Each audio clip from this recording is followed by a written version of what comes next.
Internet, and welcome to episode number 254 of the Comic Watchers Show. We've got a really good one for you tonight. It was supposed to have been last night. We do apologize. Scheduling snafus do happen in the world of comics journalism, etc. So we're happy to have Scott Snyder joining us again. Scott, how the heck are you, man? Uh-oh, he's frozen. Frozen. Well, that's how he is. So we were joking right before this thing started that we would rather be doing anything than listening to the State of the Union address, and that includes hanging out with frozen Scott Snyder. Much cooler. Yeah, way cooler. Way cooler. So, Scott, how are you? I'm doing great. Oh, that's cool. I appreciate that you are cool. And Absolute Batman is a must read comic. How do you like it, Scott? I really like it a lot. I think it's going to get some Eisners. I think it is too, Scott. I really do. Uh-oh. Now he's gone. You ran him off. That would be my luck. Oh my God! Well, Chad, this may go down as the worst scheduling snafu since Todd McFarlane, which also took 3 times. Plus, I got a personal call from Todd. On the plus side, I talked to Todd McFarlane direct. So, well, hopefully he'll be back here soon. I hope so. So, my gosh. So, have you read any comics this week, Chad? I haven't. I haven't even gotten to read the new Star Wars yet. Oh man, yeah, they got Jedi Knights this week. Yep. I have to say that looks pretty intriguing. Like, just letting Jedi from I guess it's not even the High Republic era, is it? It's the prequel. It's prequel era. Mm-hmm. Okay. So it's like Qui-Gon Jinn and stuff. So okay. It'll be interesting to see how it compares to the Dark Horse stuff, because that was kind of How did you feel about Legacy of Vader? It was pretty cool. I think it'll be interesting to see how he plays with that year. Not that I have yet to see the last movie. So, but it is it seems it's going to be a pretty cool setup for that the year between what is it, The Last Jedi and The Rise of Skywalker. Mm-hmm. Did you just say you haven't seen Rise of Skywalker? I have not seen it. I was waiting for my son to get to watch it with my son. Oh wow! Why do you hate your son? Oh, No, it's my least favorite Star Wars. It's got issues, but we don't need to get into that right now. Daredevil Born Again starts today. We're actually having Daredevil Week on the site from our media department. Shout out to Ricky and Rob. They covered the trial of the Incredible Hulk, which was the first time Daredevil was ever on screen Monday. And then yesterday, Daredevil 03 with the one and only Ben Affleck. And then tomorrow, not tomorrow, Thursday, they're going to be covering the first run of the Netflix Daredevil series. And then Friday, we'll have a review of the new show. So you can look forward to that on comicwatch.com, comic-watch.com, I should say. Tomorrow we have a bunch of our weekly reviews dropping. Absolutely. Let's see. I got nothing from Scott. We're getting closer to we're getting closer. To this interview thing. Last night it was waiting for him. Tonight we had him for a By little his own bit. admission, the poor man fell asleep. Like he writes, pretty prolifically. So I can imagine that he doesn't get a regular amount of sleep like you or I. True. I know he also has besides Absolute Batman #6, which comes out Yeah, I that's think coming March out in what, 11th. 2 weeks, 1 week? I think 1 week. Okay, let me hear. He Yeah, I'll write also it he down. also has a Dark Horse Comicsology book with Raphael Albuquerque. However you say his last name, Albuquerque. Yeah. Albuquerque. Yeah. Um, and Yep. then God, I'm so sorry. Is this Oh, it's working better? okay. I'm using We my were phone. worried that like my Oh, my half-assed impersonation of you while you were frozen might have scared I'm you so off. sorry. Am I still frozen from my computer? My computer, No, no. hang on one sec. Let me see if I can get this into the headphones to make this sound better. Give me 1 minute. Okay, you're clear. So anything yeah. sounds better than Matt going,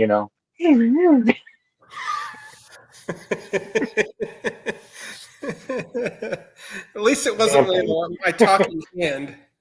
Yeah, we'll Uh, just continue to vamp. we've had worse episodes.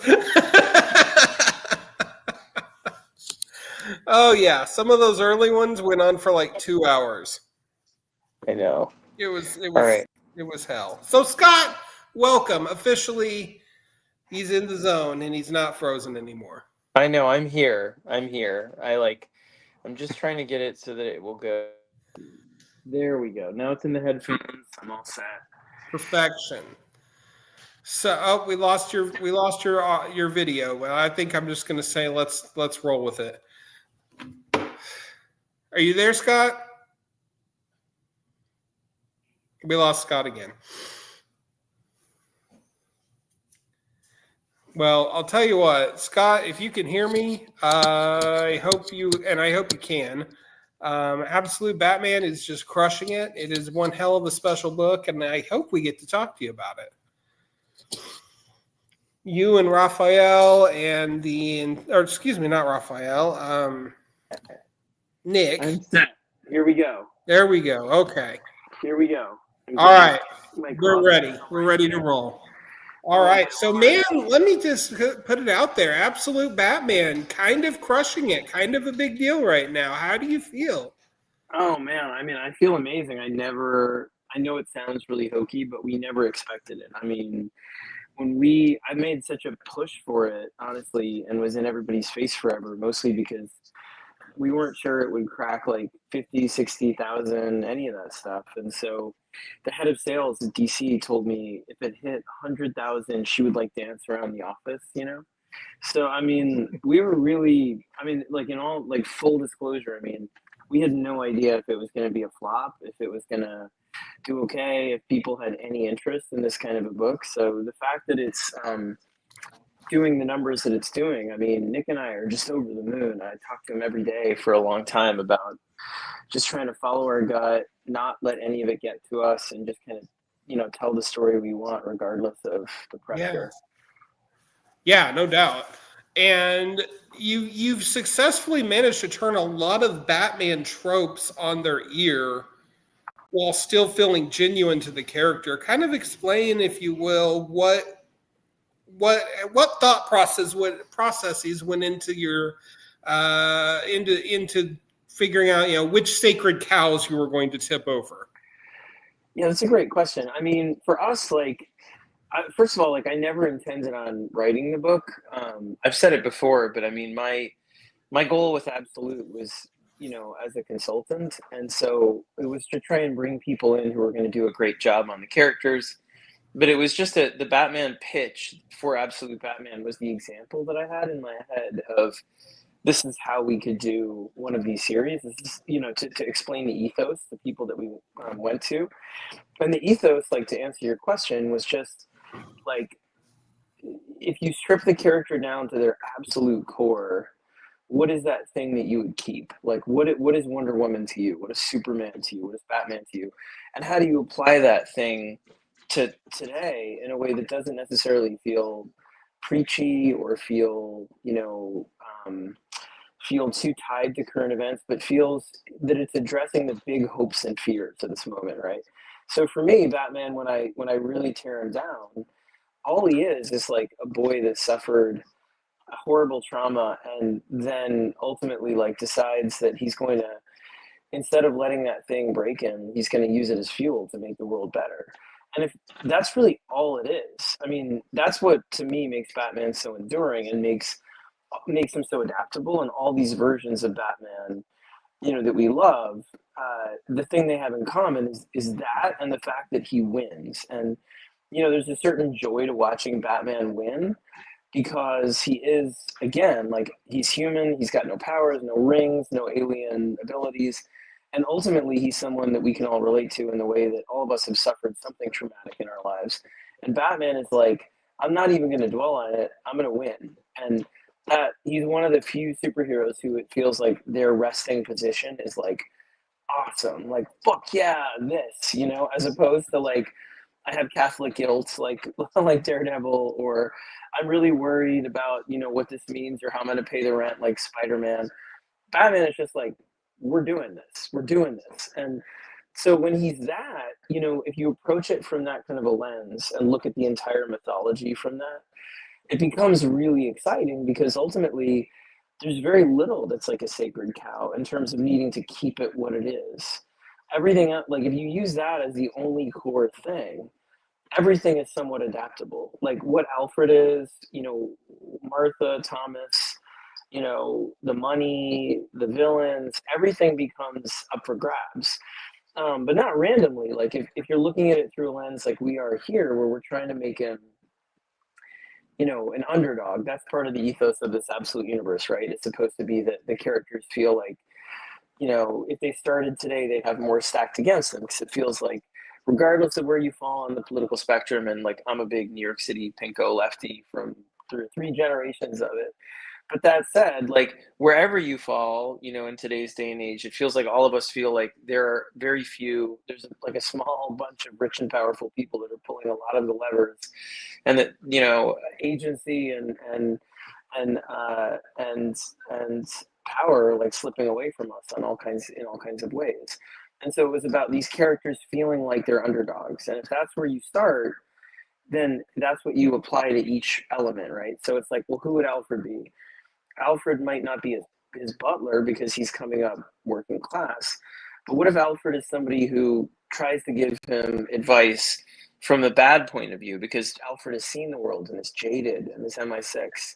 And so Alfred is the point of view and Batman is the idealist, right? What if, what are his villains? Well, if Batman isn't the kind of system and order and the thing that forms all of them, because he's this force of nature in Gotham that of power and of resources and material, and he's woven into the very architecture of the city, then like maybe they're the people that grew up with him, and maybe that's more interesting, and maybe they all came up together in Crime Alley and suffered that trauma he suffered with them, and then it takes on this whole life. Like I can't even explain how exciting it gets, like having done the book for so long in its main continuity, and having done things that sort of are quasi out of continuity, like Last Night on Earth, like being able to completely free it and be like, what is it if you rebuild it from scratch to be heroic? Like to be, what would I want Batman to be for my kids? Like, what would I want him to reflect?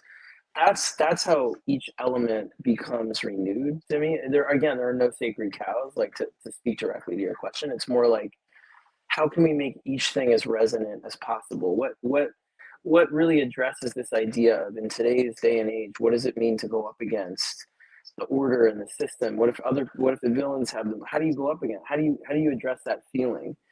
And so how does everyone play into that? Who is Joker? Who is Clayface? Who is Mr. Freeze?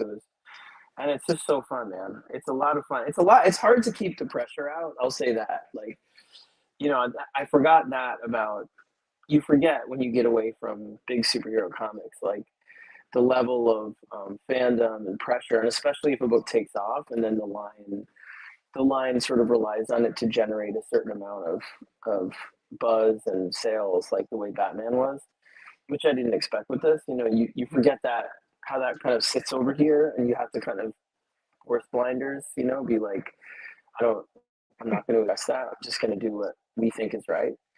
But it's a blast overall. It's really is like incredibly fun to get to work on. Well, that kind of answered part of my question was there any trepidation like returning to Batman after, doing the stuff during the New 52 and Gates of Gotham and stuff like that? Oh, huge. Again, like, Batman was the only book I told them I would not do in the Absolute Universe. I said that, like, I don't want to do Batman to DC. I wanted to do Wonder Woman, to be honest. Although I'm so grateful I did not, because Kelly and Hayden's version is so much better than what I would have done. But I wanted to do Wonder Woman, possibly. I had an idea for a Dark Side book that would have sort of anchored the meta story that we were doing. And then if all those things got taken, I had an idea for a Detective Chimp book. Like, if we got great creators on everything, then I've had this Detective Chimp book in my head since we did the Wild Hunt in Metal with me and Grant Morrison, and I pitched them the idea back then, and was like, "What do you think?" And they were very supportive. So I've had it in my head ever since 2020. But DC was very funny about that. They were sort of like, "You'd have to take a big pay cut, like, to do Detective Chimp," and I was like, "Well, there are a couple artists," and I named them that wanted to do it. They were all relatively high-end DC artists, and they were like, Detective Chimp is not going to sell for those. Like, I don't know what you got to put Batman in every issue if you want to do Detective Chimp. But I would have still done it. I know I could have convinced them. I would have done it for free. But what happened was, my job, just to be clear to everybody out there, like, what my relationship is to DC right now, is that I got a writing contract to write, a certain amount of books over the next couple of years. It was really just kind of one flagship book, and then books that involved the meta story, the all-in #1 special. We're planning, without giving too much away, but big spoilers, we're planning a second beat of that meta story, a big event towards the end of this year. Really excited about that. So I'll be involved in that. And then I re-upped again. I'm re-upping now for another year to sort of, get to the big finale of that story in 26, 27. And then to write a book or so, like, there's no exclusivity. I can't go to Marvel if that's part of the deal. But outside of that, there's a lot of latitude to keep doing witches, to do indie stuff. But the consulting part of it is, I have like a writing contract and I have a consulting part, and the consulting part is it with All In was to help launch the Absolute Universe, right? So it was about going around and talking to editors and making sure that they understood what we were trying to do, that it stayed clear of storylines that were in the main universe, and then just trying to find talent that was exciting with editors, like go to the editors, and that wasn't just me. So credit to everybody at DC, but to try and create books that felt like they might really hit, and be something you haven't seen before. Like today, we got the numbers. I'm so proud of the FOC was yesterday for Martian Manhunter, Absolute Martian Manhunter. And like, that's a perfect example of a book that you could not get in the main universe whatsoever, but Dennis Camp and Javi Rodriguez just murdered it. And so the idea was to go to people and say, if you wanted to redo our characters to be sort of personal and passionate, resonant, like, of the moment, with the idea that they're underdogs, everything is fair game as long as you stay true to what you think the core of the character is. What would that be? And so for me, again, like, it was like the first person I went to was Jason Aaron. This was over 2 years ago. And he was like, "Oh, I'm really busy. I don't know if I could do any ongoings." And then I kind of pitched him the ethos of it, using the Batman one as an example, hoping, like, you take Batman, right? Batman, who doesn't want to do Batman? He was like, "I actually really like Superman. I have this idea for Superman." And he started pitching it out, and it was great. I mean, the sort of genesis of that was that Jason, as someone who grew up in Kansas, really felt like if there was anything kind of vestigial about Superman, it might be Smallville being this ideal farming town. As somebody who grew up in that area and knows that agribusiness has kind of taken a lot of that, and that they're not the same kind of perfect sort of dream towns that Smallville appears to be in a lot of the mythos. And so he was like, what if he grows up on Krypton and has that experience there before it's ruined, and then comes here? I was like, dude, that's amazing. And he has all these great plans for Brainiac, and when Brainiac landed long ago, and all kinds of really awesome stuff with Lex, and on and on and on. And so I was like, great.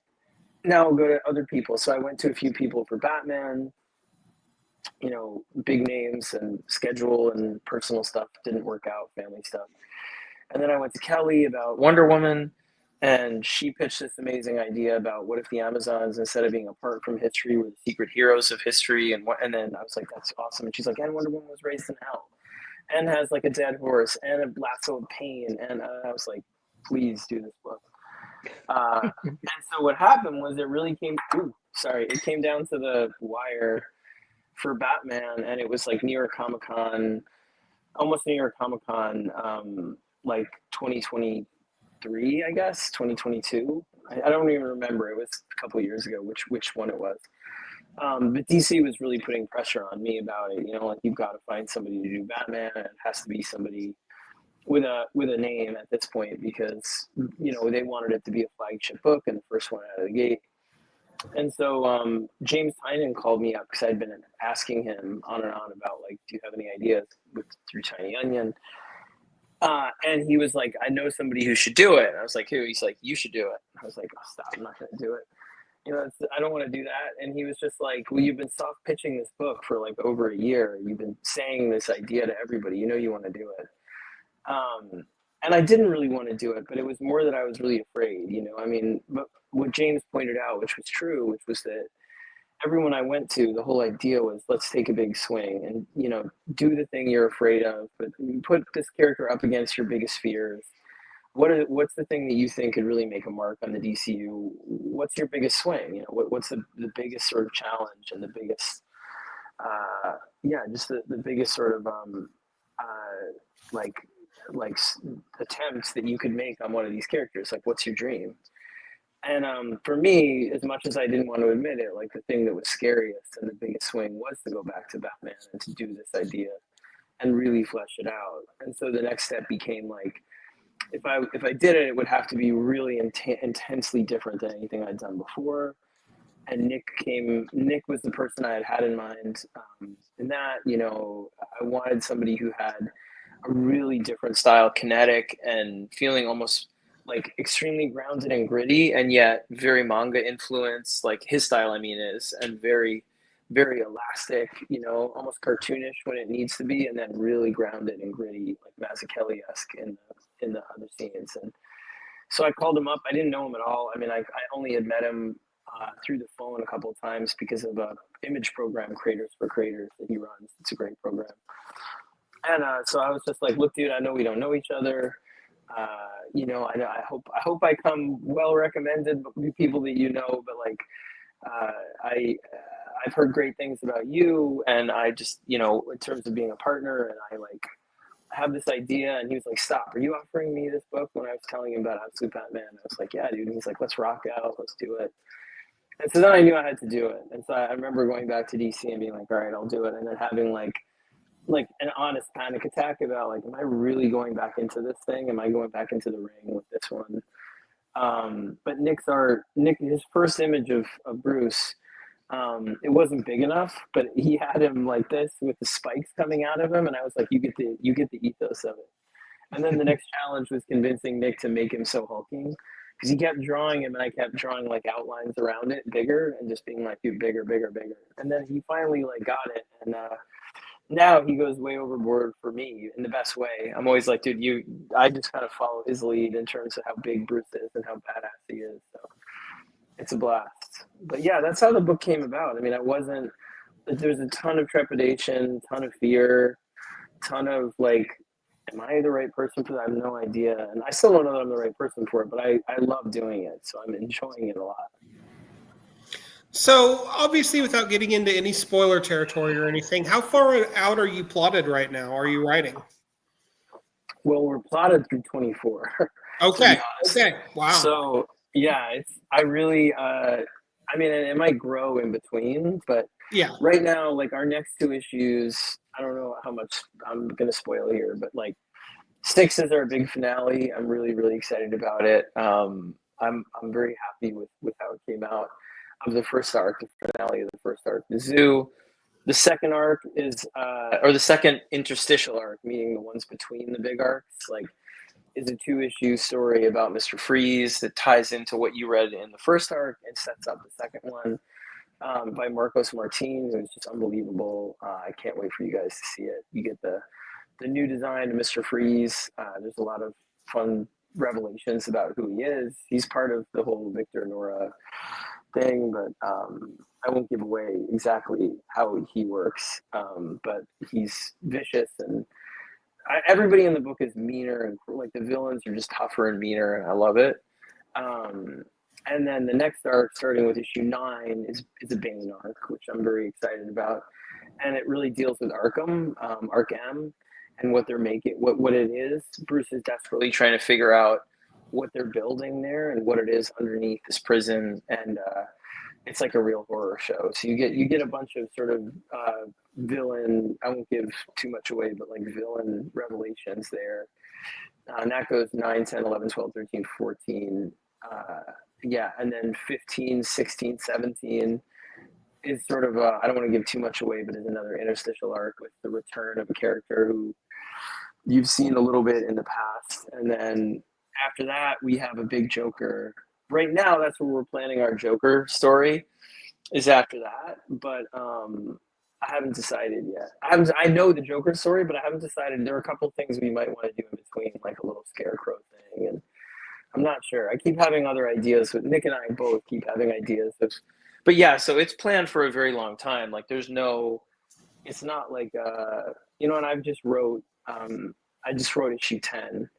So I mean, we're well ahead in terms of what's coming. Will we eventually see some crossover between, Batman and Superman and, the Trinity for the absolute universe? Yeah, 100%. We actually planned that just a few weeks ago. We had a big summit, like Zoom wise, all the absolute writers. We have a follow up actually tomorrow afternoon, where we planned that. So there will be crossover sort of storylines in 25 between the absolute books, the first 3 especially, because they've been around at that point for longer. We don't want to necessarily I don't want to interrupt Martian Manhunter 6 issues, the first arc of it, and that stuff. But there will be crossover with them too. We were planning out.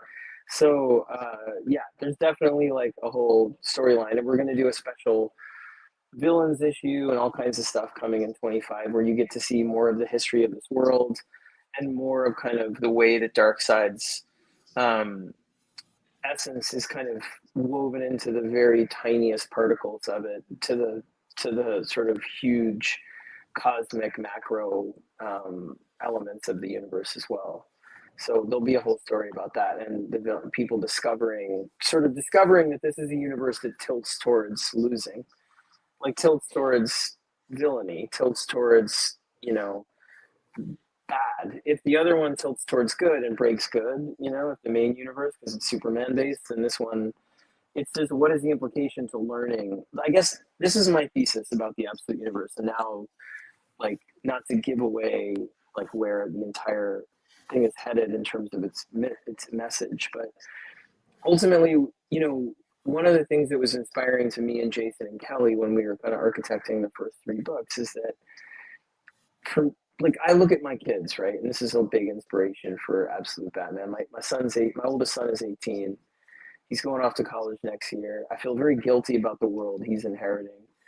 I feel very bad about sort of the way things are right now in all kinds of ways, economically, politically, all of it. And yet he and his friends are like unwilling to accept the world such as it is and believe that they're going to change it. And they're very idealistic and wonderfully so. And that's kind of the inspiration for Absolute Batman, right? I'm Alfred, he's Batman. He and his younger brothers. And so with the entire universe, like part of the story we're telling is like in the main universe, there's immediate reward, right? Like the heroes always win, and they win quick. Like, you know, at an event, they win. It's very, very rare that the heroes lose in a story in the main universe, and or even that you have to wait for them to win. Like, there's not a lot of like, you know, even like, you know, Avengers Infinity War to Endgame was a shock in like superhero storytelling that you had to have them lose only to win later, but because you're so used to the immediate gratification of like heroes win. But in this universe, the thing that was interesting to me is like, what if they realize, even if they might win, you never know, but what if they realize that the universe makes it impossible for them to win? What's the point of being good if everything is stacked against you? And ultimately, what they realize is that being good isn't a matter of the reward of winning. It's the hope. It's even more heroic, in my opinion, to be good when you honestly think you'll lose, but you do it anyway because not only is it the right thing to do, but that you hope that it will inspire a little bit of joy, happiness in someone's life that needs it, and that it will change things eventually. It will reverberate down, even if you never get to see it, and you know you'll never get to see it in your lifetime. What does it mean to do good if you're not going to get to know or see the effect of it, but you hope, you have faith that it will do something? And that to me was like, and Jason and Kelly was like, that's what the absolute universe is. These heroes not getting to win right away, not getting to know that their actions are going to win, having villains in tremendous positions of power. How do you? I just cheer harder for them. I think they're more awesome. You know what I mean? This my favorite moment, honestly, in the arc is in issue 6, which, you know, obviously spoiler, but at one point Batman is fighting Black Mask. There's a lot of funny moments that I love in issue 6, but there's this one moment where he's fighting Black Mask, and Black Mask starts to tell him like, you don't think that you think this is going to have any impact? You think what you're doing will do anything except bring down all the forces of like, you know, of the state and the system on your head? Like, yeah, I'm laughing at you right now. Like, you just won't be. And Bruce just doesn't even let him finish his sentence. He just like rams him through the floor into a bowling alley and starts hitting him with bowling balls, and like is punching him in the head. And he's just like, "Tell me again that I don't matter." And he's like, "I love it." Boom! I fucking love it. And he's just beating on him, saying, and I was just like, "That's who he is. Like, that's who he is." He's like, "Tell me again that I don't mean shit. That none of this matters. Do it, because all it does is fuel me. I don't give a shit what you say. I'm still gonna do it, even if I know this boat is sinking and I'm gonna die. I don't care. I'm still doing it." And that it's so exciting to me to write characters like that. You know, where there's just a different. I don't know how to explain it, except there's a different energy because the universe is tilted against them in a big way. Like, they don't have the ability to win or form a Justice League or that stuff, really. Not, I mean, even in the smallest way, they will band up, but like, you know, they're in big trouble. And the fact that they're still like, fuck that, I'm gonna, here's my lasso of pain. You know, Superman's like, here's my, you know, my cape and my, you know, my like fiery fists, and Bruce is just like, here's my axe and I'm coming at your face. Like, it just, I love it. I love them. They feel young and exciting to me, you know. And I don't feel. It's not that I feel young. I feel like Alfred watching them, being like, they're amazing. Well, and you've got your friends Al Ewing and Dennis Camp and Jeff Lemire in the mix as well. So you're clearly in good company and doing something right.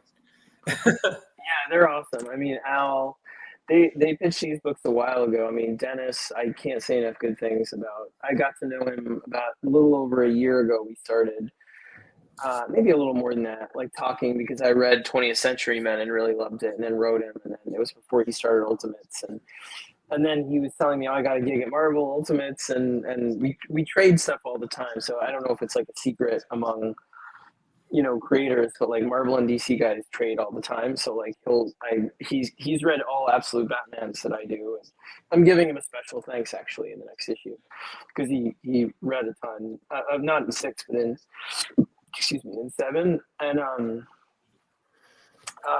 you know, he just came in guns blazing, being like, I have this idea, but I know it's probably not the take anyone's going to accept, but John Jones is a counterterrorism expert, FBI agent, and he goes to stop a suicide bombing and fails. And as that bomb goes off, he feels this invasive alien force in his head ever since he recovers from that injury, and he doesn't know what's going on, but it opens this conspiracy and this mystery about like aliens being here among us. And I was like, why would anyone not want that take? That sounds amazing. And so, but he was like, I really want to work with Javi Rodriguez. He has this whole idea for it. And I was like, dude, you're not facing any resistance here. This isn't like, you don't have to convince me. That sounds awesome.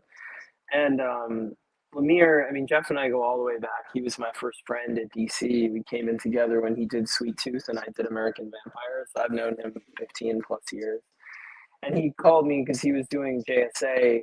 And he was like, I have this idea for The Flash. It's like, and what we needed was like one book that was really stripped down because, again, every book is its own lane, right? Like the first three have a similar kind of ethos. But after that, we want to give you a real variety. So like Martian Manhunter is like it's artistically really unconventional. It's really like huge ideas. It's very ambitious. I love it to death. I think it's going to win the Eisner and all this, but it's that kind of book that really challenges you, right? Green Lantern is like Al Ewing and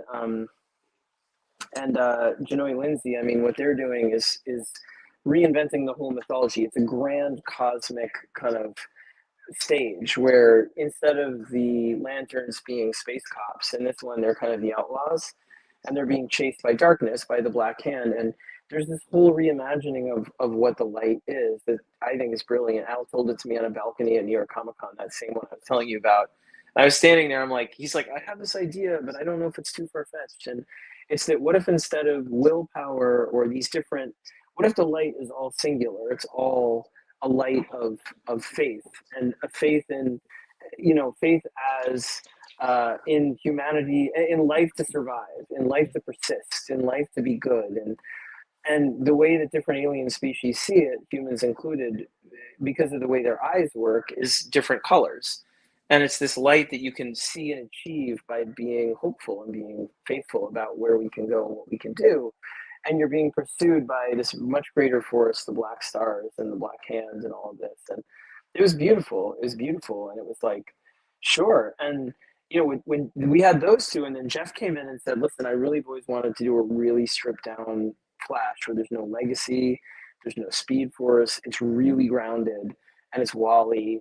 And it's sort of like, what if Wally's the only Flash ever and he just figures it out? He gets these abilities at 15, 16 years old. And it was a perfect fit because it also, we're trying to be really careful about making sure the books work with each other and work as counterpoints to the main line. So, I don't know, it was a little bit subtle, but like when Chip was doing Batman, the month when we came out in October and then they came out in October, the main book, the goal was to really separate them. So Chip was great about giving Batman, the mainline Batman, his money back, his mansion, a lot of that stuff, so that you could have wealthy, resourceful Batman there. You could have, broke, tough Batman over here. And then similarly, like Wonder Woman for Tom, I think the main series really shows Wonder Woman as this like majestic, perfect, not perfect, but ideal version of herself in a lot of ways, in a great way, where she's sort of like Wonder Woman, almost like untouchable. There's a grandness to that character. And so Kelly's pitch was Wonder Woman as raw and dangerous and, young and confused and all of this. So it was great.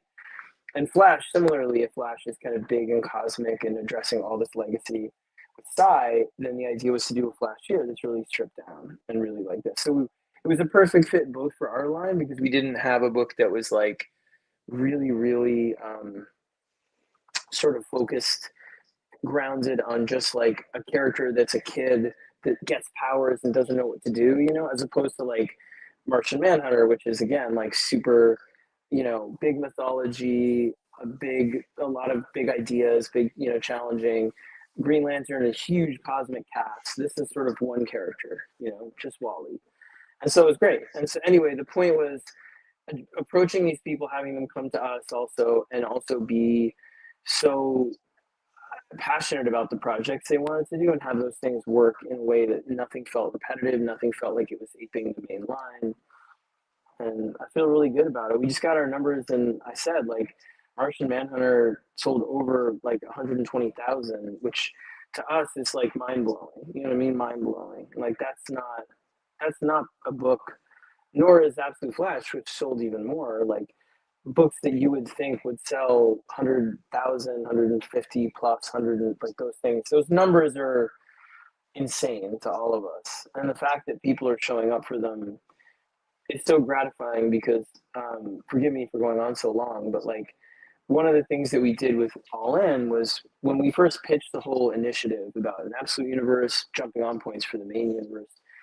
DC was really trepidatious because the market, you know, the common wisdom about the market at that time, and still, is that it's a down market, right? It's a scared market. It's a low market. You don't have a lot of the inflating circumstances of the last 15 years. You don't have streaming booming where all of us, you know, you don't have big superhero movies happening everywhere at the moment that are huge hits. You don't have the speculator boom that you had during COVID where everybody is like buying variant covers right and left because they have disposable income.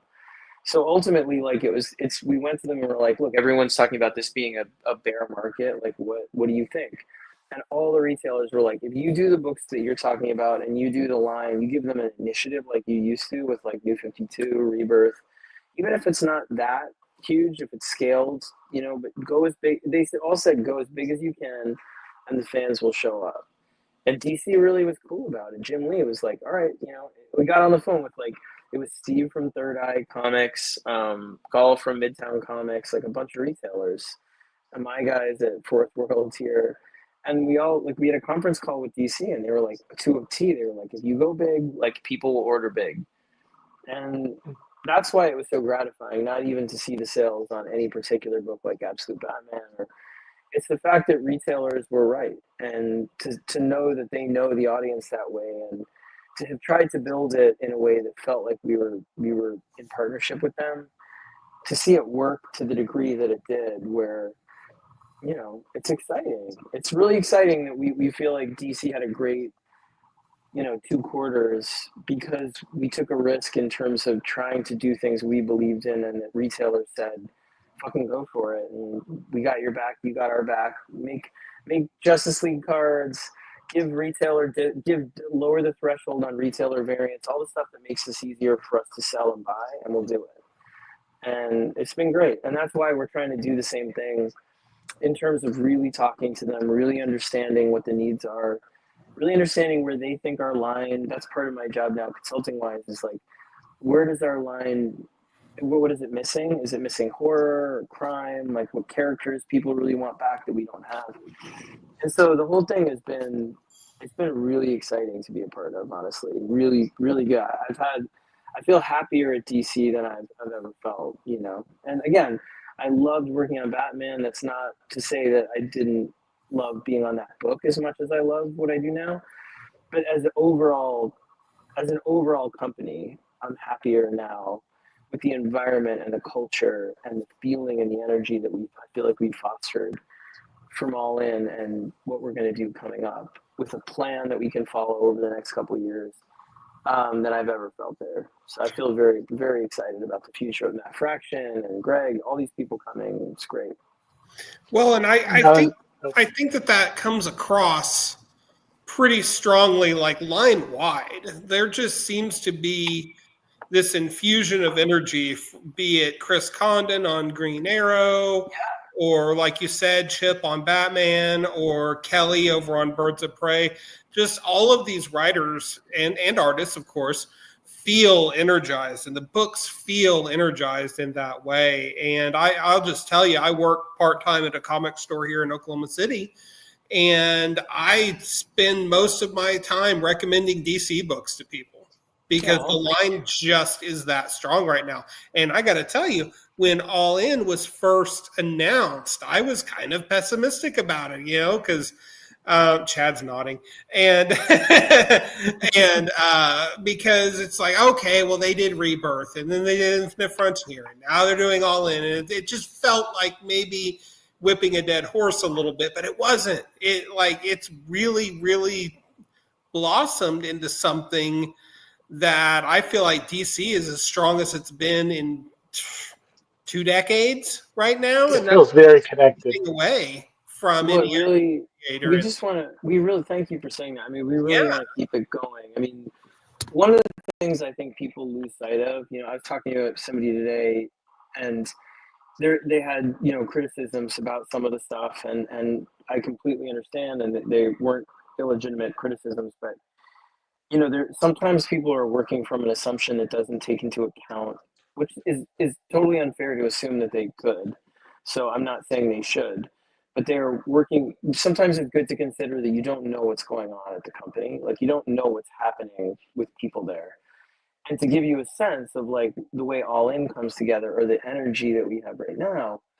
Like the reason that I was excited to do All In was I did everything I wanted to do at DC, and I was burnt out, and like the culture, because, and throwing no one under a bus, like not you know going after anyone in particular, the culture was rough in 2019 and 2020 even, because of a lot of stresses. Like there was AT&T and Discovery Channel had bought us. The movies were kind of slowing down. There was a feeling of there was a notion that people might get shuffled around or fired. There was just a lot of anxiety and a lot of feeling of like some axe is going to drop, and that causes a lot of sort of a lot of stress internally. And I just doing death metal in that environment, just it was so much, and I loved the people, but it was just so stressful. Like the 5G stuff, there was just so many things that like people were they were flying around, but maybe we do this, maybe we do that, maybe we do this. And it was just like I just need a break. And so leaving and doing my own stuff for a few years gave me the purchase on superhero comics to be able to enjoy them, just reading them. And the thing that I felt, and I was talking a lot to my buddies, like to James Tynan, but also especially to Josh Williamson, who was at DC at that time and doing stuff, was, there was this kind of cultural conversation going on about how superheroes were over and this. But at the same time, like DC and Marvel were doing good stuff. But I think that if there was a criticism, it was that the stuff felt disconnected from itself. There was a book here, a book there you really liked, but it didn't feel like a connected universe. And there wasn't like any big initiative. There were events, but there weren't kind of big unifying tentpole things that blocked everyone together and gave sort of that big excitement and jumping on point feeling of like New 52, Rebirth, that kind of stuff. And so when I started talking to DC, it was about like, look, I'd love to be a part of something like that. And they were like, well, what would it be? And we were like, well, we always talked about one of the things that was so chaotic was that different camps at DC liked different they had different sensibilities. There was one camp that believed the way to have a healthy line was only to go back and do sort of, the classic legacy sort of super big superhero house style stuff. There was another camp that was very much like you got to leave all that stuff behind and do brand new, brand new, brand new, tear it all down. New 52. So New 52 is like one kind of event. Rebirth is another kind of event. And you were always pulled between these poles. And it was my belief in the way that I tried to do Batman with Greg and metal and death metal was always to try and do both at once, right? To be like, you can honor legacy and continuity and the past and tell big epic stories that are fresh within that construct. But it's also really important to take fans where they don't expect and to do things that might push them into territory that they're surprised by, because that's how you stay fresh too, and how it stays relevant, how these characters stay exciting to a new generation. And so, our Batman tried to do those things in different ways. Like I think now, because it's been so long, people don't, maybe we didn't talk about it as much back then because the internet was different, social media was different, but like I got a lot of hate for Black Mirror because they said I ruined Jim Gordon, that giving him a psychotic son made him a horrible character. They never would read DC again. And then with Court of Owls, I got tons of hate because it was, Bruce is so stupid. How could he not see this? And giving him a possible brother was like, who do you think you are? And anyway, the point is like, we always tried to do things that we believed in that might be upsetting, as long as we felt we were being true to the character, to the core elements. And so if we applied that sensibility to the whole line, we felt we'd have something really special instead of doing either or. What if we did New 52 a la the Absolute Universe, and then did Rebirth with the main universe, jumping on points, new teams, a lot of things like that, new books. And that was the whole idea, you know. But what people don't understand is that, you know, doing all in to get people to do that kind of stuff, these companies, Marvel and DC right now, because of the way that they're structured, because of their parent companies, there's a lot more oversight, or there was, you know, in a lot of ways. The staff at DC is way smaller than it used to be. You know, they have like half or a third of the editors they had years ago when they were in New York. And again, that's not a knock on the company or the parent companies. It's just that's the fact. Like anyone can look that up and see. It's a smaller company than it was before. And that's not because of anything like sales or any of that stuff. It's because they have a lot of different functions that are, you know, that they can do at Warner Brothers, and they don't necessarily need all the people they had before in the same way. But ultimately, like, it's just a smaller staff, right? So what I'm trying to say is, and working out there, I think part of the challenge is remote work really fucks people up in terms of seeing themselves as a united company. I think it's a great thing, and everyone should work remotely and all kinds. I love remote work, but like part of the job was to go out to LA with Josh and be like, you know what, you guys are doing some great comics, but let's also remind people that we can all do something together because we're fucking DC Comics from New York City. And even if you guys are working in different areas of the building, and you're not all here on the same days, and the departments don't see each other as much as they used to, let's all get in a room together. Let's all get in these rooms and zoom in and talk to each other face to face and be like, what is this initiative about? What is it about? It's about showing people that comics is where these characters live, where they're reinvented, where their best stories are told. This is where they come from and where we can do things movies and TV can't. It's about showing people that we can do something massive that gives both extremes, brand new reinventions, and this. And it's telling a story that's supposed to reflect, you know, spoiler, but the story, Darkseid's story, is supposed to reflect exactly what we were saying, where Darkseid is the ultimate, you know, naysayer who's like superheroes should never are done. And I realized my purpose in life is to end everything, to be the omega, not to get the anti-life, to be something far bigger than I used to be. And it's my job to erase them so they never existed. And the heroes to beat him are going to have to figure out ways of embracing things they never thought they would, about new versions, new methods, new iterations of themselves, and to go back to their principles. And to me, that's not only a message that's really key about comics right now, but about the world. Like, you know, I think it's very easy to be like, you're facing something really big and hopeless feeling.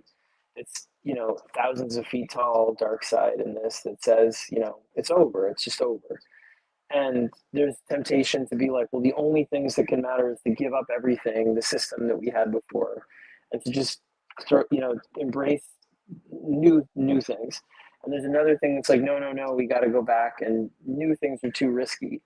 And to me, it's both at once. It's holding on to those principles and ideals and the history that's taught you so much, and being really daring and learning new ways to fight, learning new ways to go out there and shake things up. And so that it's something that means a lot to me on a personal level. Like the story, the direction of the company, the culture of the company right now, all of it. You know, I'm very proud to be a small part of all of these things. Like it makes me very happy.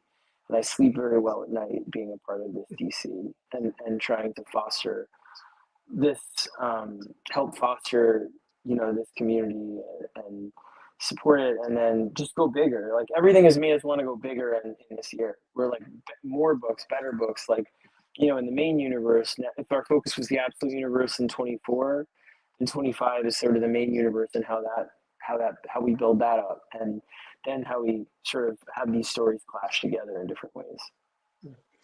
Now, is there going to be, you know, like a third wave or something of absolute books? Or are you going to try to focus on the the books you guys are have out there now, and kind of There, grow it that way.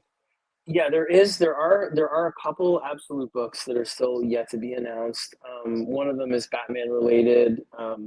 We said in the very beginning, the creators that we're working with on these, so Shea Grayson, who I love to death, and is doing some stuff at Tiny Onion, and did some stuff at IDW, and is a good friend of mine.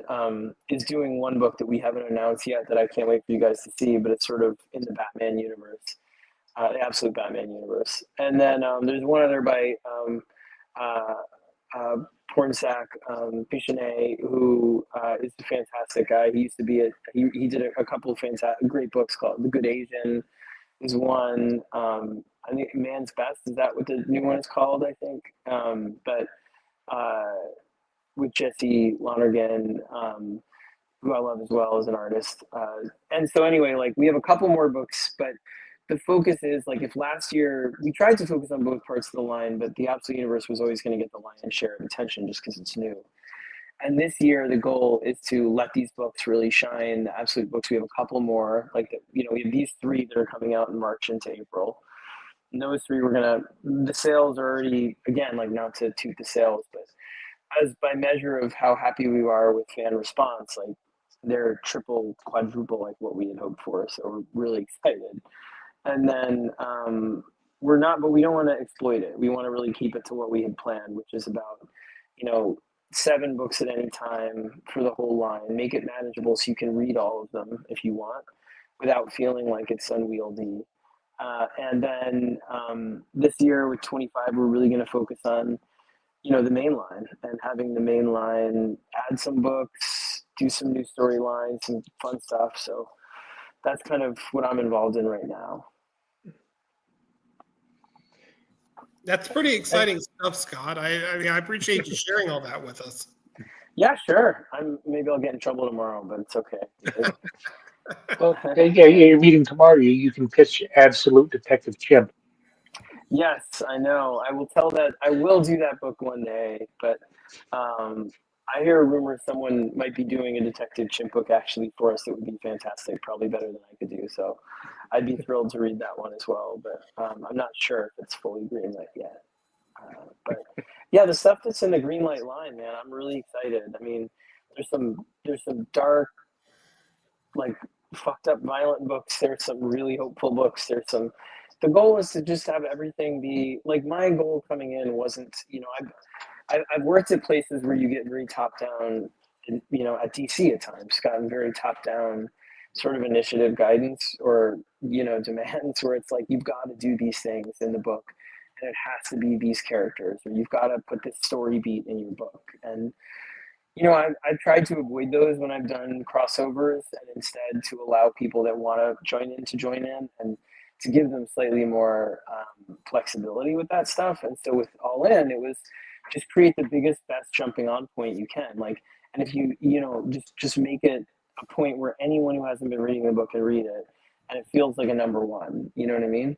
And that's it. And then with this coming year, there's sort of those same sort of principles, but a little bit more strongly, where it's like when we get to a certain point in 25 into 26, really, to be like, okay, similarly, like this is where if you have something, if your book isn't working for you, or you have an ending and you want to switch books, or if you have a second year, third year, whatever your time is on the book, this is where you really want to not only level it up, but we're doing some things in this meta story that we're telling that will give you some magic clay that will allow you to even shake things up further if you want. If you don't want, you don't have to use it. But and so to give everybody the assets that they need to tell the biggest, best stories they can from this kind of this tree trunk story of the dark side stuff, and give everybody plenty of time, and give everybody plenty of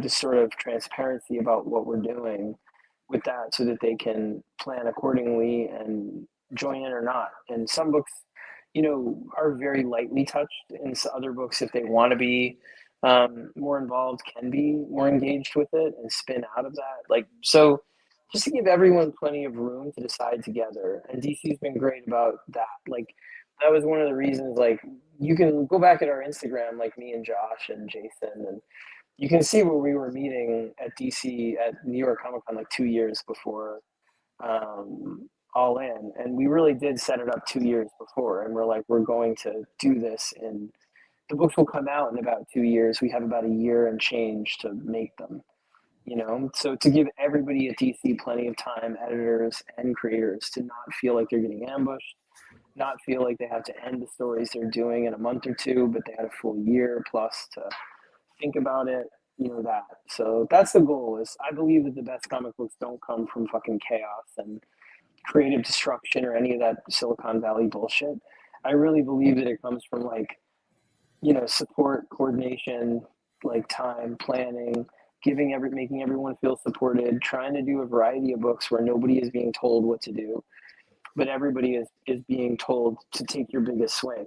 Like, that's the goal. Like, what is the book that you would be most excited to go to the comic shop and find? And you know what I mean? The biggest version of that book. What is the biggest fucking, most daring version of that book? Do that. Well, there you have it. Well, Scott Snyder, thank you very much for hanging out with us tonight. Oh, it's a pleasure. I didn't know we were. I'll keep going for a little bit if you want. Oh, well, okay. I don't know, Chad. Do we want to keep talking? Do we think we want to keep talking to Scott? If there are questions out there or whatever or anything. Yeah, man. We do have. I was late getting here, so. We had Jamal Igle on a couple weeks ago, and he was talking some crap about you. But oh, nice, awesome! I love Jamal. He's the best. how's the stuff with Dark Horse going on the Comixology? Because I know at New York this year at the Comixology thing, you're doing a book with your son. I am. Yeah, the second arc is about. We just finished the second. We're working on the second issue of the second arc right now. So I love it. Yeah, it's called By a Thread with the amazing Valeria Fabaccia, Italian artist. She's fantastic. They're fantastic. So I'm very proud of him. Yeah, he and I have had a good time working on that together. So we're 2 issues into the 5-issue arc that will be the second season of it. So they'll announce pretty soon when it's coming out and all that stuff too. I think it's May, but yeah, we have one under our belt, and then.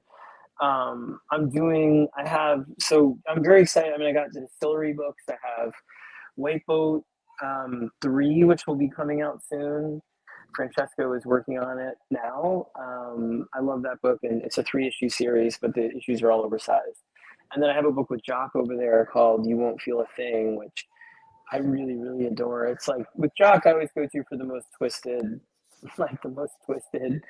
fucked up, like, personal stuff, and this one is about it's a real straight ahead serial killer story, very, very dark, and I really enjoy it. It's about a guy he's a detective who essentially, like, he goes back to his hometown because he has a brain tumor that's causing sort of early onset dementia, and he's in his like early 60s, and when he was a kid, the thing that made him, or a teenager, the thing that made him want to be a detective in the first place was he had a very serious girlfriend who he was going to marry, and he went over to her house to propose, and she had been killed, and it turns out he got accused of this, and then he discovered they realized it wasn't him, and it was some kind of drifter, a serial killer, or just a killer that wandered through. And he's always been haunted by this case. And he has this theory about this guy being one of the most prolific serial killers in the States.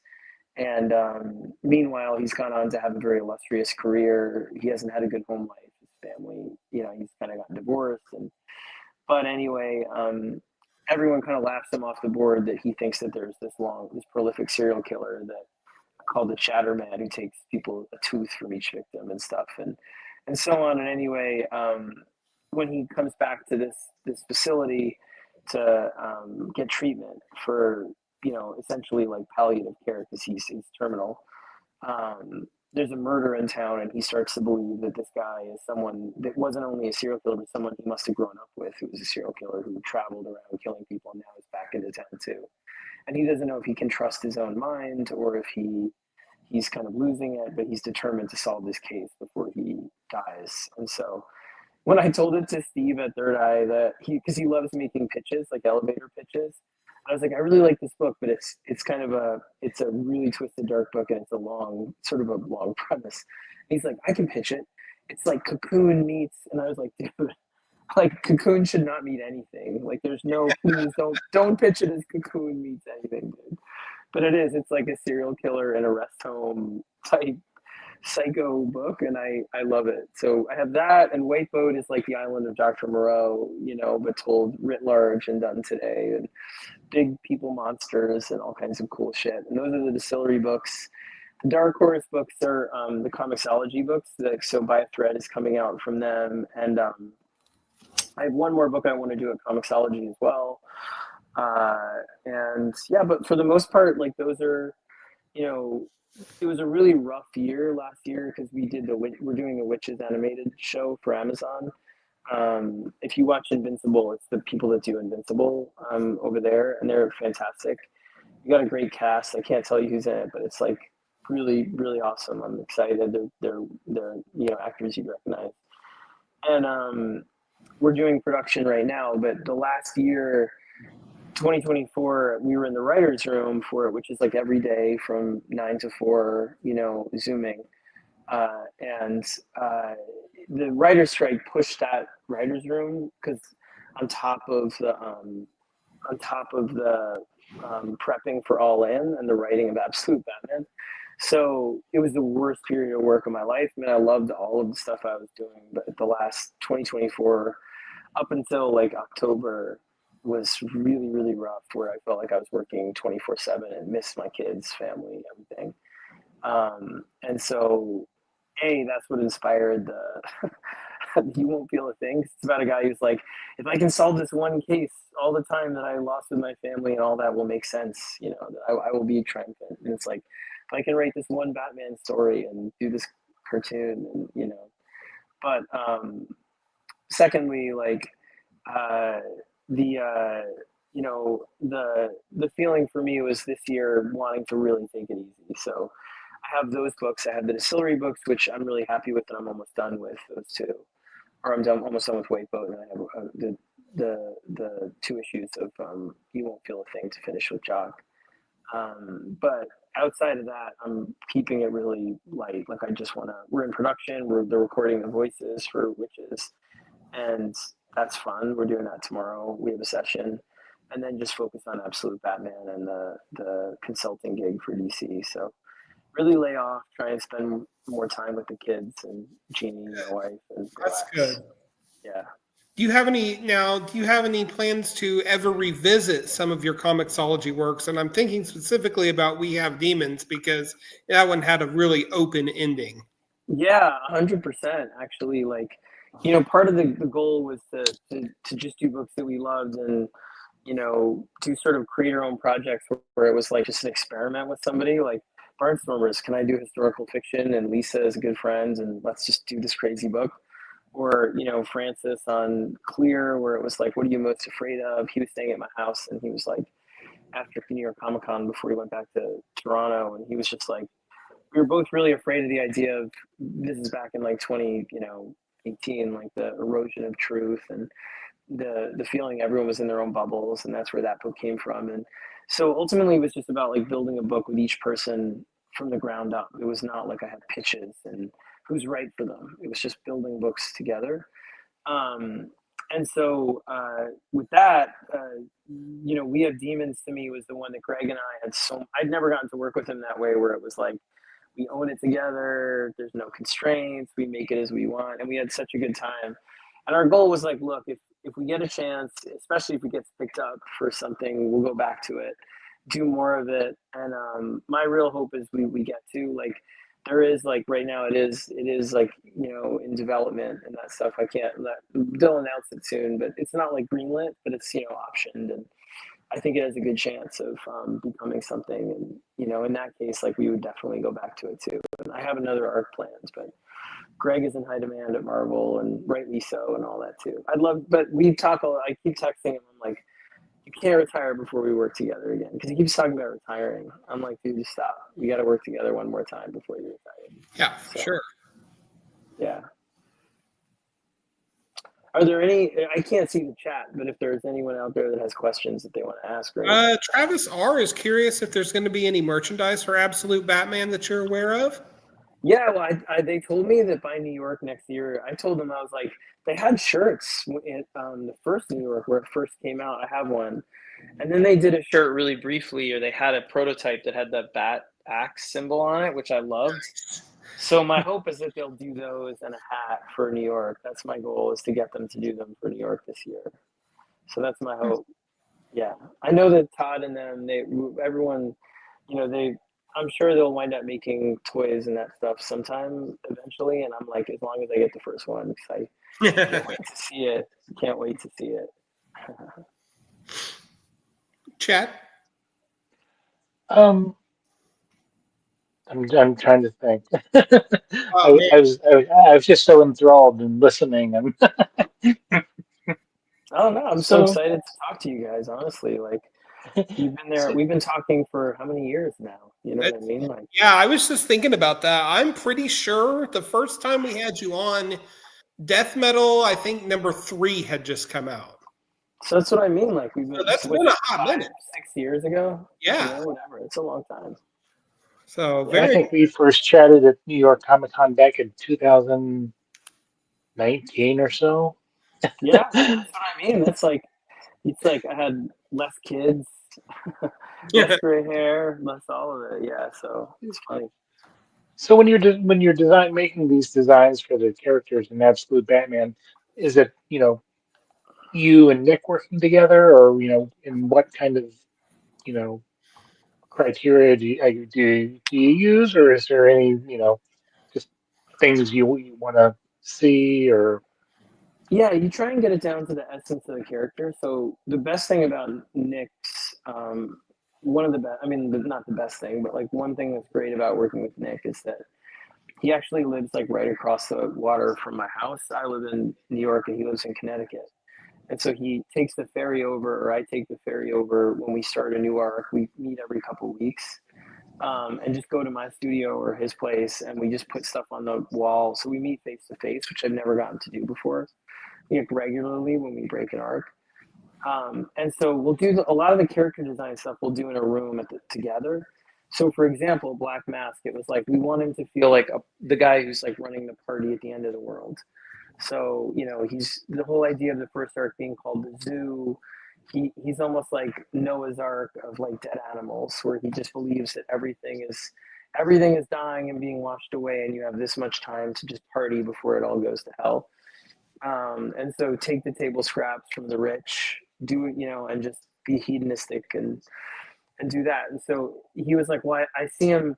What if he has like some like Black Mask has like a skull, and he's like, I don't want a skull. Like, what if it's something that's almost like this big, almost astronaut head thing, because it feels like a disco ball and it's like a party. And I was like, yes, like let's do it. And he's like, I want him to always have a suit, but his suit's kind of open a little bit, like it's the end of the party. It's like, that kind of. And we'll have a guy. He's like, what if I do this guy with these things? And he's like a DJ. He's like concierge. I was like, all right, that's awesome. He'll be like DJ Dr. Benjamin, and he's like, but he also like, I feel like he'd do it with his family.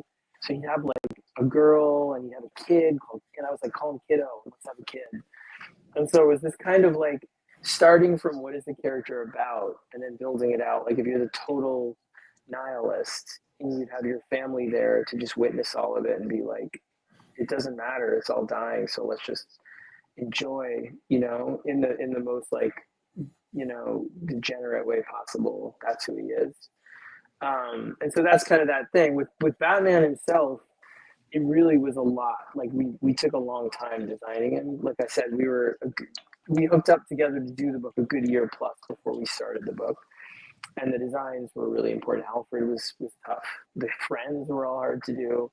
Not hard, I mean, because Nick got it right away, but I mean more like they were hard decisions to land on. Like it was more like, are we going to make them human, or are they already transformed? Are they bad guys, good guys? What makes the most sense? And so those decisions took a long time. But once we decided, Nick really knocked it out of the park. The Batman stuff, though, was like, I knew in my head that he needed to be gigantic. That was my thing from the beginning. That people were like, oh, it's the guy from Reacher. So I was like, this is long before Reacher that we made this one. But it just occurred to me where I was like, the math of it was, okay, if I'm going to take shit away from Batman, right? Because again, part of the fun of Batman is seeing him be awesome. That's one of the things. If anyone out there ever gets to write Batman, I think it's one of the mistakes that people make a lot of the time with the character is that you think that people kind of enjoy seeing him like beaten down, because a lot of the time what you remember from the best stories is that he gets really, really pushed down. But what you forget is like he's that's all couched in him being awesome on both sides of that, and you have to really break him for a while to get him down. You can't just like push him down. Again, he starts up here. And so part of the fun with this is if I'm going to take away the things that make him feel awesome, like he doesn't have all the cars and planes, he doesn't have the awesome cave, he doesn't have the gadgets, which like is a really big part of Batman, then what can I give people that makes him feel awesome? And not only that, like what would he do in real life if he didn't? How does he intimidate people? Because people don't think about it, but it's in the DNA of the character, like baked into the character, that when he shows up, part of his intimidation factor is money. Like his suit is awesome, his cape is awesome, his gadgets are awesome, his car is awesome. It's saying to you, criminal, you're never gonna get like fuck with this dude because he's got way more than you have. Like you don't even know what tech he has. Like, so part of his intimidation factor, whether it's explicit or not, is the capital that he has. Like it's money.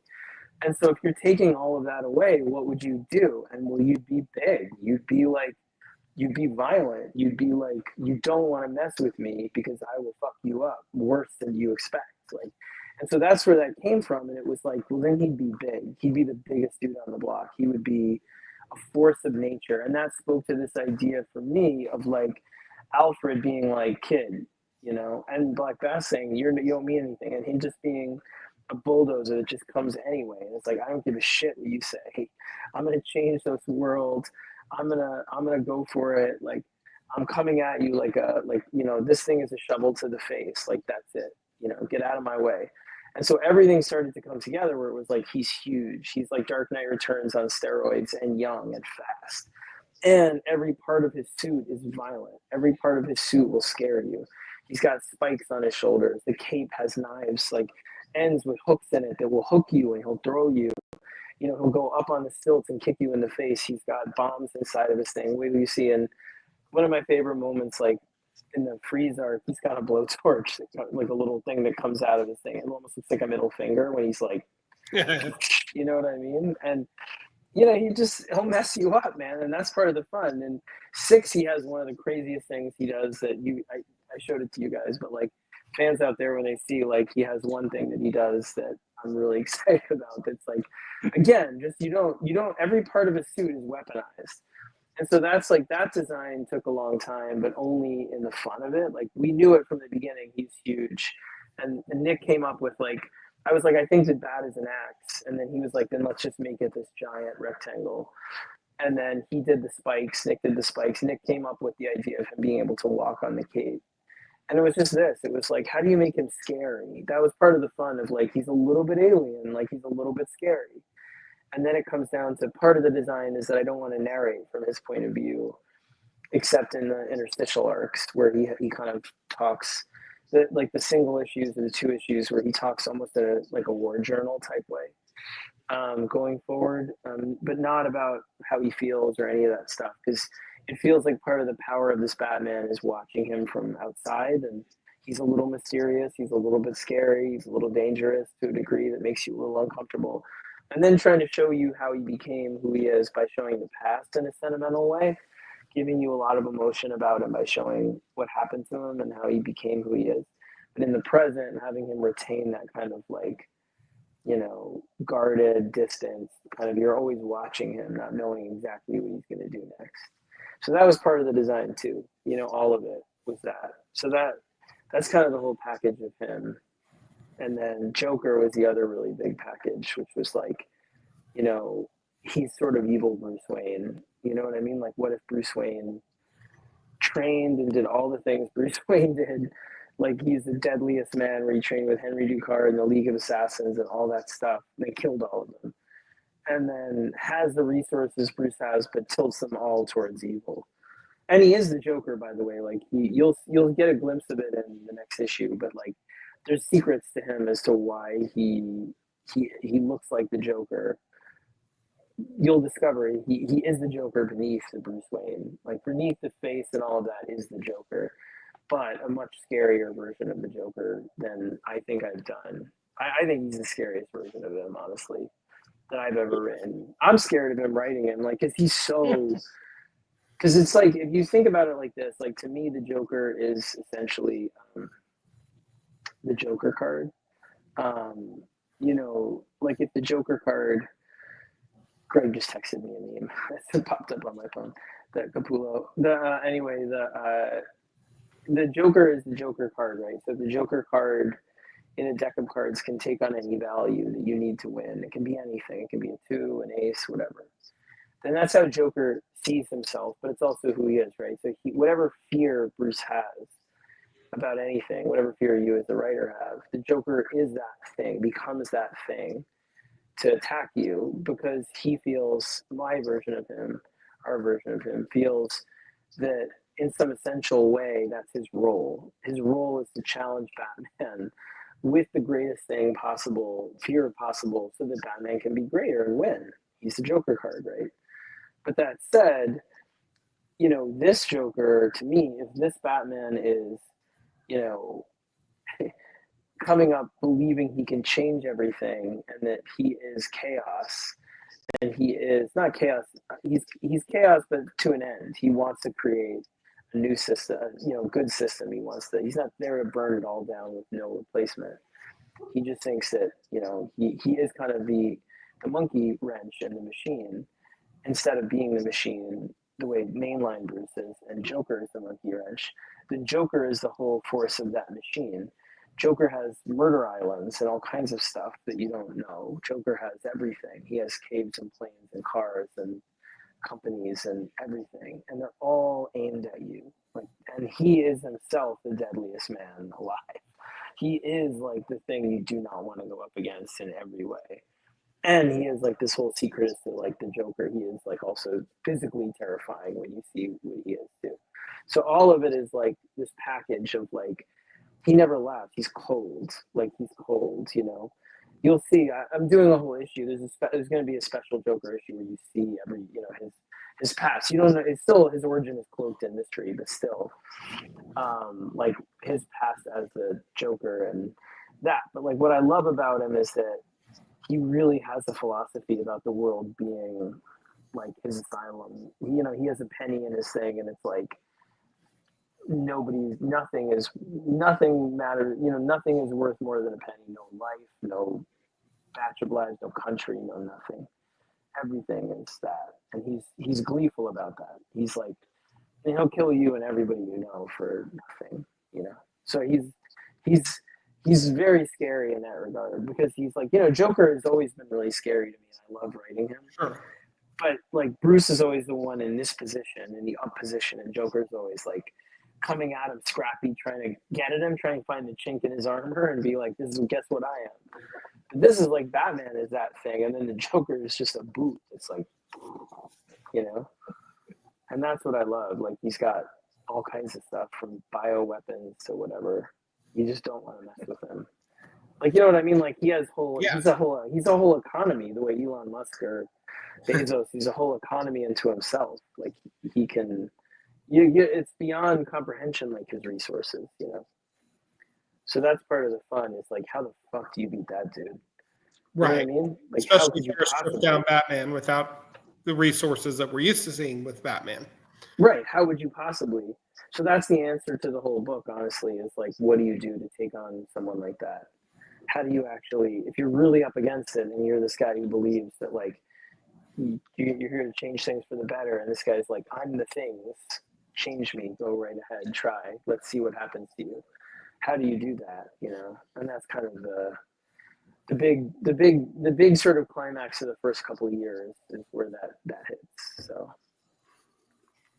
I love it, man. Yeah, Nick just did his first designs. He did initial designs of the Joker, and then he did his first big real like breakdown designs the other day. It's awesome. It's so gross too. It's like super gross when you see it. I love it. Exciting, exciting. Without giving anything away, are we going to see any more of like extended, Batman family type characters, or is he going to kind of remain the loner, or He's gonna be a loner for a while, but you will see some friendly, familiar faces. You will see Dick Grayson at some point this year. This year he's coming. It was an interesting set of choices because it was like, is he a kid or is he a grown up? Because if Barbara is a grown up and he's a kid, is that too weird? So what if like, does that just feel off? So what if he is a grown up? Who would he be? And then that opened this whole door. Right. So you will, yeah, like you'll see some friendly bat characters and some fiendish bat characters all coming soon. Like, and a lot of the supporting cast, like Jim and Martha have a really big plot, and I really love what Martha does. Like, Martha's the best, and Barbara plays a really big role in the Bane arc coming up too, and Leslie Tompkins is in stuff too. Like, they're a lot. Like, we're going for it with this one with everybody. Like, you hear mention of a bunch of people too, and yeah, there's a lot of there'll be references you'll see in the next arc to a lot of the villain characters that or the not always villainous, but like the characters that you recognize as part of the gallery. So you'll see references to like Kirk Langstrom and Pamela Isley and all those characters. So you're not being shy about planting seeds, and I love that because it gives you a lot of fertile ground to work with. Yeah, I love it. I mean, like, we really do have it. I mean, there's broad strokes, so like, who the hell knows if like we'll change little things here and there. But like, I hope you can tell, like, it is really plotted for a long time. Like, it is, the Bane arc is like all plotted, and that takes us all the way through 15, and then the next couple issues are, I know what they are because they're part of the launch of this series that I was telling you about, and the third wave stuff, and then the Joker arc I've had in my head since I conceived of the book. What happens between these two. So again, it might get pushed back. Like, we might wind up doing some stories in between. That's always what happens on an ongoing with American Vampire and with Batman itself. Like, sometimes you plan on doing an arc right away after another arc, and then you get an idea, and you're like, actually, this will create an even bigger crescendo for that arc, and I don't want to do that before I do more with this character. And I can already feel that kind of brewing where it's like, I don't know if I want to get all the way to Joker. Joker is in the end of the series. Joker is just a big tent pole kind of moment. Sure. But like, I don't know if I want to get to that before I explore these other characters who might filter into that. So yeah, so it's planned out, but the minimum amount is through 24. The maximum amount, if I added some of the things I'm thinking about, would be closer to 34, I guess. That's exciting, Scott. My hat is off to you. You've become such a name that's synonymous with Batman, and yet here you are reinventing the wheel again. Oh, I don't know. I mean, it's just fun, man. I feel really grateful to fans. Like, this is my kid dream job. It really is. Like, and I really I was didn't going to know. say, Honestly. what would Kid Scott say to Scott now about what you're doing? Oh my god, I would love to see that kid and just be like, hang in there. But I think who I'd love to talk to is like Scott of 15 years ago, just because, or 10 year, whatever. I guess 15 now. We're starting on Batman.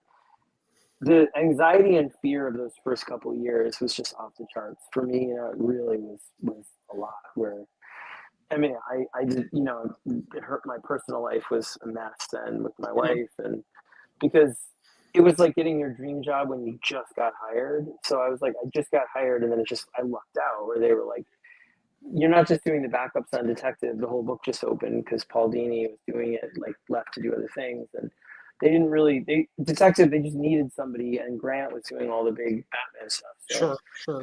they were like, what do you. And the feeling of being on that book, I didn't think I'd be able to write Batman for 10 years, at DC, and to be on it that quickly. Was just this feeling of not even imposter syndrome, but just genuinely being an imposter, like, on the book. So I'd love to be able to go back to that guy and be like, it's gonna be okay. Like, cause that was the craziest time I think in my life, like work wise, was just the stress of being like the strange paradox of like, it's like I sometimes like I liken it to like if you always wanted to be a baseball player and you just made it into the minor leagues and they're like, come pitch in the World Series game 7. You know what I mean? Today. And you're just like, this is my dream job, but I am like not ready for this level. But if I say no, they'll never give me the chance again. So how do I do this? So that, I mean, Kid Scott would just be enamored of all of this. Like, that's all I wanted to do. I mean, I still have my portfolio from when I went to Comic Cons when I was like 8 and 9 and got drawings of Batman up and down. But and my own characters, which were awful. I can't believe I subjected comic book artists to being like, will you draw my character named Vengeance? He's got like one arm with, that. But, that Scott, I would love to be able to calm down a little bit and be like, because the biggest regret I have about my whole, time on Batman and career is not having gotten to really enjoy those first couple years with Greg. It really clicked on 0 Year where I was like, you know what? I don't even care. Like, I love like I love working with this dude, and if I figured out how to like block it all out and just be like, let's just have fun, and it still was stressful, but not the same degree. It just that was where I felt like we owned the character, our version of him, because we reinvented him from we invented the origin on our own terms, love it or hate it. Like that was our version of him, and that made the book like a creator-owned book, where it was like I know this Batman better than anybody knows him because I made him up with Greg, and so then that point forward was really fun.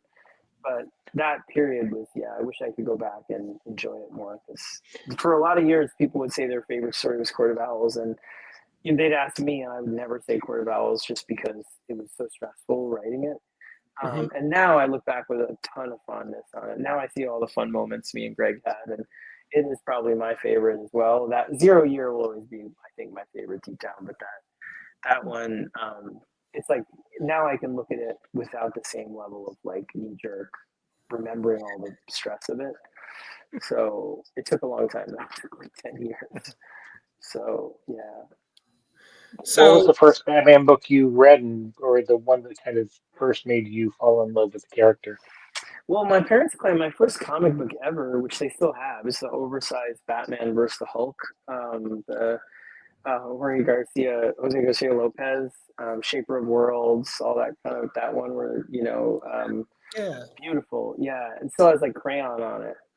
But the first book, I'm sure it's the answer many people give, but I grew up in New York City and like reading Dark Knight Returns. I was 9 years old when Dark Knight Returns came out.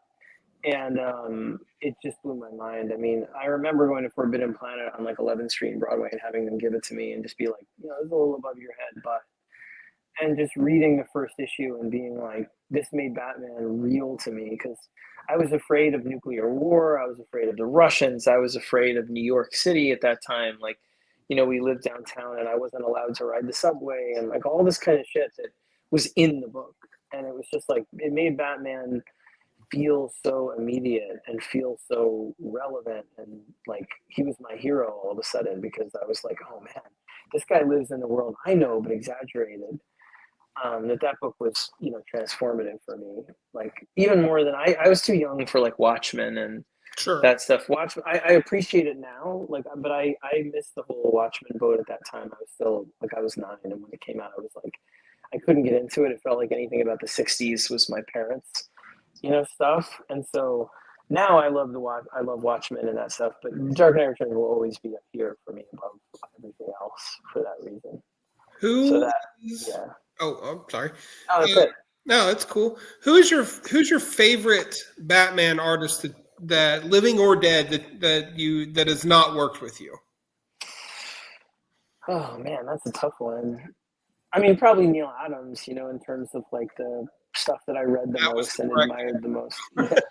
But I mean, Jim Aparo, and I mean, there are a ton, like that I would love to, wish I could work with Bill Finger and everybody that I adore. But Yeah, them and yeah, I mean, really Neil, and it was nice to get to know him before he died. You know, not well, but have some really good interactions with him and that stuff. And he did a variant cover for All Star Batman once, which I adore. So yeah, I don't know. The other, there's so many people I would love to still work with on Batman. Sure. From everybody from like I don't know. There's so many. If I start naming them, from Daniel Warren Johnson to Sarah Kelly to there's just a lot like all across the spectrum. So yeah, I hope to get to do it. So, do you have any? We've talked a lot about like your grand thesis of the absolute line and all in general, and kind of how it all hangs together. What what's your hope for the legacy of this? And I know we're just really in the beginning stages of this, so maybe it's too soon to talk about Absolute, you legacy. mean like of the whole universe, like the like But of the absolute universe? You mean? well, yeah, just like this whole thing that you've undertaken of all in and absolute, it all ties together. It's got your stamp all over it. I mean, if God forbid you die in a car crash tomorrow, what do you hope fans and readers are able to take away in terms of a legacy of this run? Like what is the big 30,000 foot view? I mean, the 30,000 foot view, honestly, like gut reaction to it is that it's meant as a tribute to that again, like that comics is where these characters can have the sort of greatest stories about them told that are both honor the legacy and are in continuity, and also where you can really take a swing and reinvent them in ways that people don't expect. And this is the generator of all those other things: movies, TV shows, cartoons, all of it. Like comics is the place that has these incredible fans that will show up out of love for these characters, and they want them to see them be brave in the face of things that you know you might not expect in the books that way too. And all the old fears are there too. So it's like, for me, all in really is that it's designed on every level, as from its story about Darkseid saying superheroes are done, they shouldn't exist anymore, they're tired, and to the way the heroes react to the story, to the way that the line is built around both things at once. I mean, not to get too in the weeds, but like it was a big argument with DC about not releasing all the absolute books on one day and having the main line on other days. And it took again retailers calling up and saying to them, like, if you do that, you're undercutting the point you're trying to make, which is that comics is all of these things at once, and you want to get everyone into the store weekly. You don't want to go, well, they only show up once a month. And the common wisdom with before we did All In was honestly at DC, I mean, was fans are really starting to only buy once a month. So you got to hit one day a month in a big way, in this way, and then maybe one other day. But our goal was to be like every week is big, and that's it. Every week you get a new absolute book plus lots of other jumping on points. So the point I'm trying to make is that every aspect of All In was designed around the same idea, which is from the story to the way the line was designed to the promotion for it. All of it was meant to be like all of comics. Superhero comics are awesome. Superhero comics give you things that challenge you, where the characters are really invented in ways from Dark Knight Returns to now, and before that too, in ways that you might never see coming, but that speak to this moment that you're in. And they also you can revisit some of the greatest kind of legacy storytelling in the history of the history of literally of civilization, in my opinion, like this incredible tapestry of story that happens when you're in continuity with these things. And so that's the legacy. I hope is the legacy of it, is bringing together these two kinds of things that were always at odds at DC: new and classic, and saying you can do them both together and show the greatness of comics at once. And trying to encourage people that were involved in it and being fearless on both sides. So I hope that comes through, because it was built with a lot of love by a lot of people at DC. Again, all credit to editorial, who is, again, like, sometimes people will be like, editors, they don't, and I'm like, dude, editors get paid very little to do a job that is very stressful, with way too much on their plate, with very little job security, and nobody goes into this business if not for love of comics, both creators but also editors. So like, huge thank you to the editors for taking a risk when it's actually they have a lot more to lose. If this didn't work and people get fired, you know what I mean? Like that's scary. And so to take a risk when you're them is a lot scarier than sometimes to take a risk when you're me. And Right. so for them, like, huge thank you to them, to Jim, to Marie, and everybody at DC for just buying into it and going all in with it. Pun intended, I guess. Like, but going all in with it in a way that really surprised me in the best way possible. And for fans, like, they did the same. So it was really, if I died tomorrow, I would be very proud to have been a part of this thing. That it really feels like, I don't know how to top it in terms of not sales or any of that, but in terms of the good feeling. The feeling to me is like, it helped build a culture at DC, not because of me, but because of everybody there, being a very small part of that. But it helped build a culture at DC I'm proud of. It built a line I'm really proud of. It's a story I'm proud of. The books I'm proud of, like, all of it. So I feel really good, like, it's more than I ever thought I'd get to do in comics. So Yeah. I'm constantly surprised that I keep getting to do these things. So I feel very, very lucky and grateful. Well, you should. If need be, have you given kind of a thought to, if if you had to end Absolute Batman, is there, what the last Absolute Batman story would be?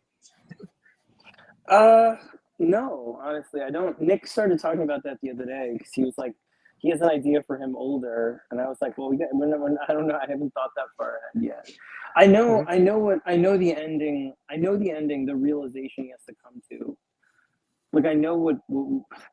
It's almost like I know the end that will make him the Batman he needs to become, and I don't know if that's the ending of him. Like, it's not the ending of him in my mind, but it's the ending of this whole first couple of years, which is in and of itself, like, makes him complete as a character. So that's not where I want to end it. I want to keep going. So I don't know how he dies yet, which kind of breaks my own rule. I feel bad. Like, Grant told me once, like, you got to make up a birth and a death for your version of Batman. And I have all of this stuff, but I haven't thought of his death yet. So I don't know his death yet or his end. But yeah, it won't be for a while. I love writing him. I mean, he's such a beast. He makes me he's like, I'm scared of him and inspired by him. Just writing him, it makes me really happy. So yeah, it's a good time.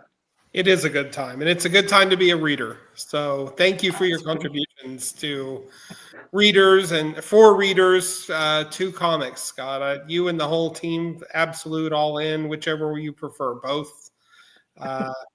It's been a heck of a ride so far.